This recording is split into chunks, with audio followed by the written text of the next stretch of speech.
Obvious question, disappointing performance. What is your initial take? You have a chat with the players and the coaching group afterwards. What have you come up with? Oh, look, I just thought we were outplayed. So, they were better than us, absolutely. Harder at the footy.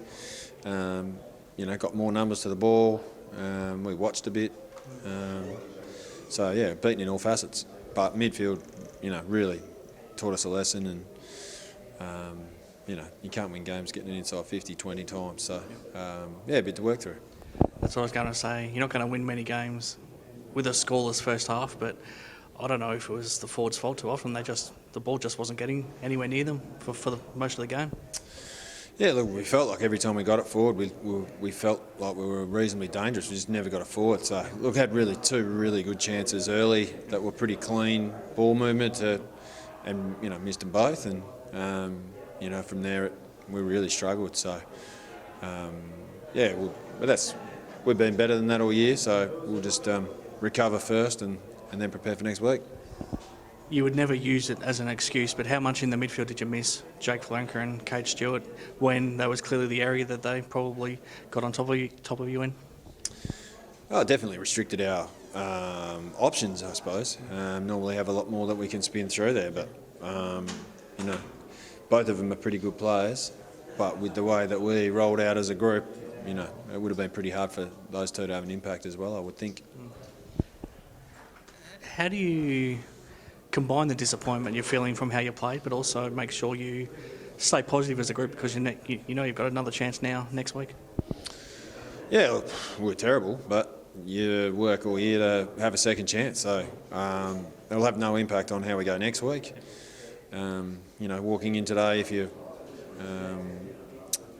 want to get to the grand final, you just got to win a game. So nothing's changed. We still need to win a game. So, we'll bounce back, and they've been pretty resilient. They've had some setbacks in the past and been able to get themselves back up and going. So we'll back them in to do that again. It's still pretty close to after the game, so it's still pretty early. But how do you get the balance in the way you feel about how Claremont played well, but was it more that you allowed them to play well and that you just didn't play well? What's the balance between your thoughts on, I guess, what was the biggest factors in the game?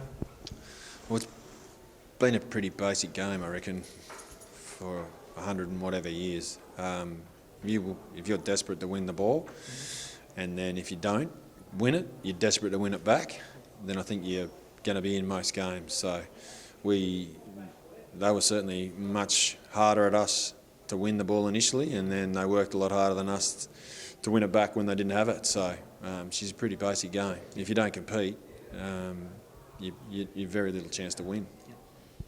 It's really your only game you haven't played well in this whole year. You lost last week, but for 3 quarters you were still pretty good. Then do you put it down to just a blip on the radar and be confident you can bounce back next week, or do you, how do you feel about it? Do you analyse it pretty closely about the things that you did wrong? Well, look, we look at what we do when we play well, and when we look at what we do when we play well and reference against today, there'll be some clear things that we can show that indicate we weren't very good. So we'll reinforce that and highlight that and train our way, and hopefully get a few blokes back, and we'll see. Well, touching on that, do you expect Jake and Kade to be right to play next week? And Zach Dent got through running the reserves. Does he come back into contention too?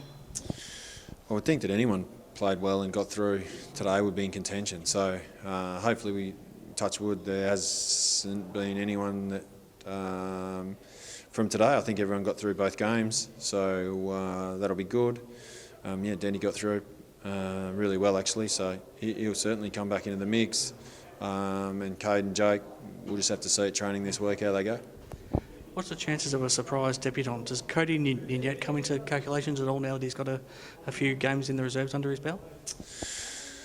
Well, he'll be in the mix. He's obviously a proven player, so we didn't kick many goals. But yeah, look, there's a lot of balance and acts to go through, so I would think anyone that wasn't in the team today is probably a chance next week. Thoughts now on playing West Perth in another preliminary final? They've been a pretty good team for a long time. We've been a pretty consistent team. It'll be another good game, and we look forward to playing in a preliminary final. So hopefully the week goes quick and we're back into it pretty quickly. Do you like the fact that you're at home now? You play the rest of the games here. Is that a good thing? Oh, it doesn't really matter, to be honest. If we dish up the effort that we did today, it wouldn't matter where we played. We're going to be in trouble. So, look, for us, it's a non-event, to be honest. Good luck next week. Cheers.